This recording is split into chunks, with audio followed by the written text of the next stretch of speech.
ඔන්නයි තියෙන්නේ අද දවසේදීත් මගේ රෙසිපි එක මම අරන් ඇවිත් තියෙනවා ඔයගොල්ලන්ට සුපුරුදු විදිහටම නාඩු හාල් බත් එක තියෙනවා. දුන් දාන ගමන් තමයි තියෙන උණුවෙන්ම. ඒකට මම සෝයා මීට් එකක් හොඳට තෙල් දාලා අරන් තියෙනවා කළු පෑයට. කියන්නේ සාමාන්‍ය මස් කරියක් හදන විදිහට තමයි අරන් තියෙන්නේ රස වැඩි වෙන්න. එතකොට සාමාන්‍ය මස් කරියක් වගේම තමයි රසත්. ඉතින් ඒකට වම්බටු මම තෙලට තියලා කිරි දාලා අරන් තියෙනවා. වම්බටු ටිකක් තක්කාලි දාලා හාල් මැස්සන් දාලා තමයි අරන් තියෙන්නේ. එතකොට වෙනම රසක් තියෙනවා. තෙල් දාලා කිරිට ගත්තාම ඊට පස්සේ මම මඤ්ඤු කකුල මැල්ලුමක් හදන් තියෙනවා රසට. සාමාන්‍යයෙන් ලා කොළ පාට වෙනකොට අයින් කරගන්න.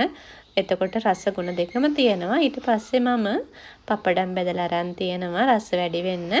ඉතින් ඔන්න ඔහොම තමයි මගේ රෙසිපි එක. මිරිස් කරල් දෙක තුනකුත් බෙදලා තියෙනවා. ඔන්න ඔහොමයි මගේ රෙසිපි එක. හදලා බලන්න රසද කියලා.